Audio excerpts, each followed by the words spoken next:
अस्सलाम वालेकुम प्यारे बच्चों, न्यू वीडियो लेक्चर में खुश आमदीद कहता हूं। मेरा बेटा, आज जो हम टॉपिक डिस्कस करने जा रहे हैं वो एक छोटा सा टॉपिक है और टॉपिक का नेम है हमारे पास chirality and preparation of drug.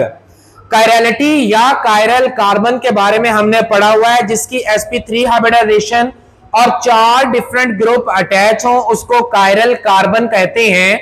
और इनका इस्तेमाल किया जाता है या इस प्रॉपर्टी को इसलिए इस्तेमाल किया जाता है कि आप कोई इफेक्टिव या एक खास मकसद के लिए बनाई जाने वाली ड्रग या अदवायात जो हैं उससे मुस्तफीद या फायदा उठा सकें। तो मेरे बेटे, इसकी थोड़ी सी थियरी है, उसको देखते हैं। It is the high industry concern to design, develop and supply the pharmaceutical industry. कहता है कि हमारा एक बहुत बड़ा ये मुजर्रब अमल है या बहुत ही पसंदीदा अमल है या एक बहुत ही आई कैचिंग या लोगों को अपनी तरफ अट्रैक्ट करने वाला काम है कि आप नई से नई अदवायात को बनाएं, फिर उन नई से नई जो अदवायात हैं उनकी सप्लाई करें और फिर उनका डिफरेंट तरीके से डिजाइन बनाएं। ये लोगों को अपनी तरफ बहुत ज्यादा बात खींच लाई।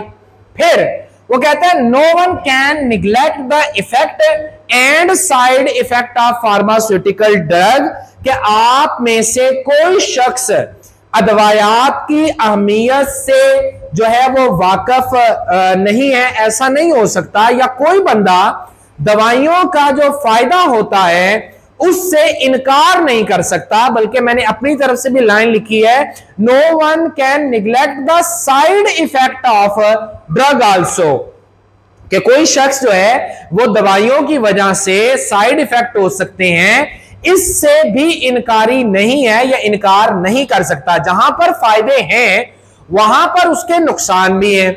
अब आप ये कहेंगे कि सर अगर नुकसान है तो आप उस दवाई को छोड़ क्यों नहीं देते? मेरे बेटे, याद रखिएगा, जितनी भी हम मेडिसिन इस्तेमाल करते हैं उनके फायदे ज्यादा हैं, जबकि उनके नुकसान जो हैं उनकी शर्रा कम है या उनके नुकसान उस लेवल पर नहीं है जितने उनके फायदे हैं।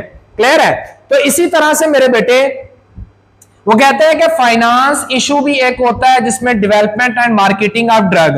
अब ये इतना बड़ा पूरी दुनिया के अंदर बिजनेस है ड्रग को बनाकर उसकी मार्केटिंग करना कि डॉक्टरों के टेबल के ऊपर जो है वो गाड़ियों की चाबी रख दी जाती है कि आप जो है वो हमारी ड्रग को लगवाएं। ठीक है, तो उसके अंदर साइड इफेक्ट कितने होते हैं हम उसको कंसर्न नहीं करते, या उसके अंदर जो है वो बेनिफिट कितने हैं हम वो बाद की बात है, लेकिन मार्केटिंग के ऊपर जितना ज्यादा पैसा लगता है वो आपकी सोच है। आप देखते हैं हम भी जब छोटे होते थे उस दौर से पैनाडोल की जो है वो एडवर्टीजमेंट आप देख रहे हैं और आज तक वो एडवर्टीजमेंट चल रही है। क्या वो फ्री ऑफ कॉस्ट चलती है? नहीं, उसका एक एक कमर्शियल बनाने के लिए लाखों रुपए का जो है वो आपको बजट रखना पड़ता है सिर्फ उसकी वीडियो बनाने के लिए। फिर उसके बाद चलाने के लिए जो है वो अलग से पैसे लगाए जाते हैं। तो कहते हैं कि जब आप दवाई को बनाते हैं नई को, फिर उसके बाद आप उसकी मार्केटिंग करते हैं, लोगों तक उस दवाई को आम पहुंचाते हैं, तो उसके ऊपर कितना ज्यादा पैसा लगता है आप इसका जो है वो अंदाजा नहीं लगा सकते। अब चलते हैं जो एक्चुअल में टॉपिक है। During the preparation of drug the shape of the biological molecule and the chiral target molecule is always focus. जब भी आप कोई दवाई बनाते हैं ना, मिसाल के तौर पर सर दर्द की दवाई है, तो फिर उसके अंदर ऐसे केमिकल डालने हैं जो जाकर सर के मॉलिक्यूल या उन चीजों के ऊपर जाकर ही इफेक्ट करें। मिसाल के तौर पर अगर गुर्दे के अंदर दर्द है तो दवाई के अंदर वो वाले मॉलिक्यूल्स ऐड किए हैं या वो वाले साल्ट ऐड किए हैं जिनके स्ट्रक्चर या उसके अंदर वो कायरल कार्बन शामिल है जो गुर्दे के मॉलिक्यूल्स के स्ट्रक्चर को, उसकी शेप को, हमने पढ़ा था कि गुर्दे या हमारी जो बॉडी होती है इसके सेल भी कायरल होते हैं, यानी कि उनके स्ट्रक्चर को नापते हुए हमने जो मेडिसिन कायरल खाई है वो जाके एक खास किस्म के कायरल सेंटर के ऊपर अटैक करेगी। मैंने अगर गुर्दे की दर्द की दवाई खाई है तो मेरे बेटे वो जाके कान के जो है वो मसल्स या कान के जो सेल हैं उनके ऊपर अटैक नहीं करेगी। और इसी तरह से अगर मैंने सर दर्द की गोली खाई है तो वो जाकर किसी और कान या गले के ऊपर जाके इफेक्ट नहीं करेगी। क्यों नहीं करती है? क्योंकि आपने मेडिसिन को भी कायरल बनाया हुआ है और जो आपके बायोलॉजिकल मॉलिक्यूल हैं जैसे सेल हैं आंखों के, कान के, नाक के, फेफड़ों के, वो भी कायरल हैं। तो कायरल को ऐसा बनाया कि वो एक खास किस्म के कायरल सेल के ऊपर ही जाकर असर अंदाज हो। अब आप में से कई शार्प ब्रेन जो हैं, जो ज्यादा अक्ल सलीम रखने वाले लोग हैं, वो ये सोच रहे होंगे कि सर गोली तो हम खाते हैं लेकिन गुर्दे कैसे फेल हो जाते हैं? उसकी मेरे बेटे रीजन ये है कि गुर्दों ने चूंकि खून को फिल्टर करना है, खून को साफ करना है, तो सारी आप जो मेडिसिन यूज करते हैं वो खून में फिर रही है। तो खून में फिरते फिरते किडनी या लिवर से जब वो गुजरती है, दोनों का काम होता है ब्लड को प्योरीफाई करना, उसके अंदर जो केमिकल है उनको तोड़ना। तो उस अमल के नतीजे में जब वो उसको फिल्टर करते हैं या उसको तोड़ते हैं तो कुछ टॉक्सिक कंपाउंड भी बनते हैं। गुर्दा नहीं, लिवर के अंदर टॉक्सिक कंपाउंड बनते हैं। वो टॉक्सिक कंपाउंड फिर जिगर को फेल कर देते हैं, या गुर्दे के अंदर जब वो फिल्ट्रेशन होती है तो उस वक्त वो गुर्दे को नुकसान देते हैं, या एक्सेस अमाउंट ऑफ वाटर ले जाते हैं, या नेफ्रॉन के स्ट्रक्चर को जो है वो तबाह कर देते हैं। इस तरह से गुर्दे फेल हो जाते हैं। There is a potential difference of activity of drug. हर दवाई का, आप कभी भी पैनाडॉल खा लें, पाकिस्तान की बनी हुई या किसी और मुल्क की पैनाडॉल खा लें, दोनों के इफेक्ट करने में और दोनों की सर दर्द को कंट्रोल करने के टाइम के अंदर या कितनी देर कंट्रोल रखती है, फर्क आपको मिलेगा। आप कभी भी सुन लीजिएगा कि आप कहते हैं कि यार, डॉक्टर कहता है कि यार ये वाली मेडिसिन ना बीपी लेनी है। बीपी से मुराद है कि ब्रिटिश फार्माकोलॉजी के फार्मूले वाली लेनी है। या आप कभी मेडिसिन देखते हैं उसके ऊपर लिखा है यूएसपी, यूनाइटेड स्टेट फार्माकोलॉजी, यानी कि वो यूनाइटेड स्टेट के फार्मूले पे बनी है। सिमिलरली बहुत सारी मेडिसिन है जो डिफरेंट छोटे जो प्रोग्रेसिव कंट्री होते हैं वहां पर कॉपी की जाती है ताकि उनकी कीमत सस्ती हो सके, लेकिन उनका उतना अच्छा असर नहीं होता जितना कि दूसरी मेडिसिन का होता है। ऐसा क्यों होता है? ऐसा इसलिए होता है मेरे बेटे, हमने पढ़े थे इनेंशियोमर, कंपाउंड एक ही है, क्लियर है, और एक दूसरा कंपाउंड है। दोनों एक दूसरे के क्या है? मिरर इमेज होते हैं। यानी कि एक में जैसे ये वाला कंपाउंड है, इसके अंदर सिर्फ ये थोड़ा सा ये वाला ग्रुप ऊपर या अब टुवर्ड द ऑब्जर्वर है, यहां पर ये वाला जो ग्रुप है वो अवे फ्रॉम द ऑब्जर्वर है। इतना फर्क है। मैंने ये मार्कर पकड़ा हुआ है, इसकी बैक आपकी तरफ है और इसकी कैप मेरी तरफ है। अगर मैं मार्कर को टर्न कर देता हूं, अब कैप जो है वो आपकी तरफ है और बैक मेरी तरफ है। ये वाली मेडिसिन अलग इफेक्ट करेगी और ये वाली मेडिसिन जो है वो अलग इफेक्ट करेगी, जबकि दोनों का स्ट्रक्चरल फार्मूला, दोनों का केमिकल फार्मूला सेम है। सिर्फ क्या है? दोनों के एनेंशियोमर हैं। क्लियर है? तो दोनों के इफेक्ट करने का तरीका भी जुदा जुदा है। अब वो बात मैंने यहां पर लिखी है। एक एग्जांपल है प्रोपॉक्सीफीन, एक मेडिसिन चल रही है, प्रोपॉक्सीफीन है। अब इसके दो इनेंशियोमर है।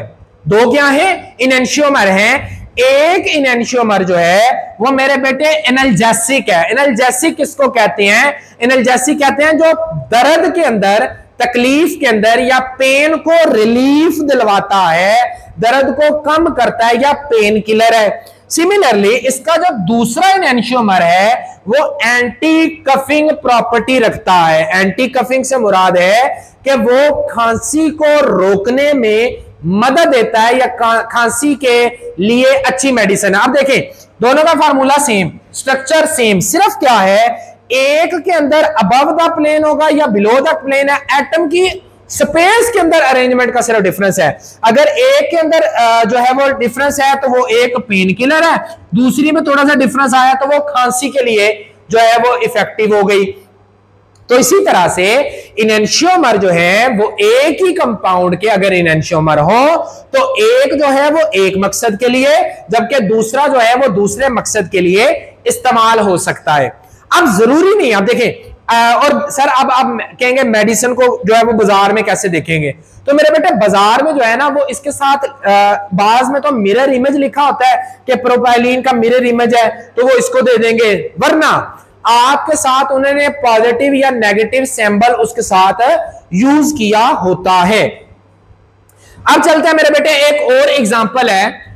ये मेरे पास एक कंपाउंड है, इसे कहते हैं थैलिडोमाइड। इसी तरह से ये थैलिडोमाइड, सिर्फ फर्क क्या है अगर आप गौर करें तो इसके अंदर ये वाला रिंग जो है वो टुवर्ड्स द ऑब्जर्वर है और हाइड्रोजन जो है वो अवे फ्रॉम द ऑब्जर्वर है। इसके अंदर देखें हाइड्रोजन जो है वो सिर्फ टुवर्ड द ऑब्जर्वर है, देखने वाले का सामने हाइड्रोजन है, और ये वाला जो ग्रुप है वो देखने वाले से दूर हो गया। ये देखने वाले से हाइड्रोजन दूर है, यहां पर हाइड्रोजन देखने वाले के सामने। यहां पर जो है वो ये वाला रिंग कह लें या इसको कह लें, ये वाला रिंग देखने वाले से अवे है और यहां पर ये वाला रिंग देखने वाले की से अवे है, यहां पर करीब है। सिर्फ ये फर्क है, अरेंजमेंट सारा कुछ वही है, सिर्फ क्या है ये वाला अवे है हाइड्रोजन, इसमें देखने वाले की तरफ है, इसमें ये वाला ग्रुप जो है वो देखने वाले की तरफ है, इसमें ये वाला ग्रुप देखने वाले से अवे है। आपके पांव से जो है वो पांव के नीचे से जमीन निकल जाएगी अगर आप इनके इफेक्ट को देखें। जो पहला है ये है पॉजिटिव इनेंशियोमर, यानी कि प्लेन पोलराइज लाइट को क्लॉकवाइज रोटेट करेगा, और ये वाला जो है वो एंटाई क्लॉकवाइज रोटेट करेगा। Structure formula same, molecular formula same, सिर्फ एटम की अरेंजमेंट का डिफरेंस है। ये वाले जो होती है ये बेटे सेडेटिव है। सेडेटिव कहते हैं ऐसी मेडिसिन को जो राहत का बायस बनती है, क्लियर है, जो सुकून का बायस बनती है, जो नींद को प्रोड्यूस करवाती है। ये मेडिसिन आपके अंदर नींद को प्रोड्यूस करवाती है, या वो औरतें जिनको अल्लाह पाक जो है वो रहमत से नवाजने वाला होता है या उम्मीद के साथ होती हैं, हामला खातून होती हैं, उनको प्रेगनेंसी के कुछ इनिशियल स्टेज में उल्टी आती है, वॉमिटिंग आती है। इसको कहते हैं मेरे बेटे मॉर्निंग सिकनेस, यानी कि उनको अक्सर जो है वो दिल खराब होता है और वॉमिटिंग कर देते हैं। उस वॉमिटिंग को कंट्रोल करने के लिए भी पॉजिटिव इनेंशियोमर ऑफ थैलिडोमाइड का यूज किया जाता है। लेकिन अब यह भी देखा गया कि बाज दफा कुछ खवातीन ने मेडिसिन में इसको यूज करने की बजाय इस मेडिसिन को यूज कर डाला। मकसद क्या है, एक स्टूपिड सी चीज को रोकना है। अब उल्टी की कोई औकात तो है नहीं, अल्लाह माफ करे, जिनके अंदर बीमारी है वो तो एक अलग चीज है, वरना वॉमिटिंग एक छोटी सी बीमारी है, छोटी सी चीज है, वो भी शॉर्ट पीरियड के लिए, ये उल्टी को रोकेगी। लेकिन ये वाली अगर उसने मेडिसिन या ये वाला इनेंशियोमर यूज कर लिया तो उसका जो बच्चा पैदा होगा उसके अंदर डिफेक्ट होगा, उसके अंदर खराबी होगी, उसके अंदर स्ट्रक्चर पूरा डेवलप नहीं हो पाएगा, वो दिमाग भी नहीं ग्रो कर पाए, मुमकिन है उसके हाथ ठीक से ग्रो ना कर पाए। सिर्फ क्या है, वॉमिटिंग रोकने के लिए इसकी जगह पर गलती से ये यूज हो गई। फर्क क्या है इनेंशियोमर्स का। तो इस तरह से मेरे बेटे यहां पर तो दोनों का फायदा था। अगर वो बीमारी पेन किलर नहीं है तो कम से कम कफ के लिए यूज हो रही है, यहां पर वॉमिटिंग तो रोकेगी, लेकिन अगर ये यूज कर ली गई तो बच्चा जो है या आने वाली जो जिंदगी है उस बेचारे की जिंदगी जो है वो पहले ही मुश्किल में थी, अब ज्यादा मुश्किल में पड़ जाएगी।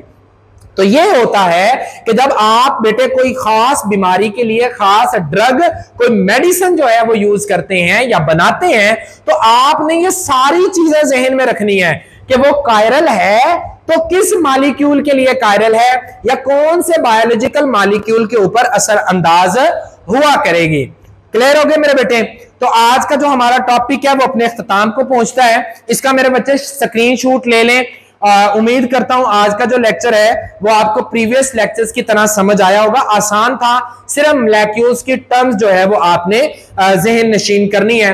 इंशाल्लाह नेक्स्ट वीडियो में नेक्स्ट लेक्चर के साथ मुलाकात होगी। अपना बहुत ख्याल रखिएगा। अल्लाह हाफिज।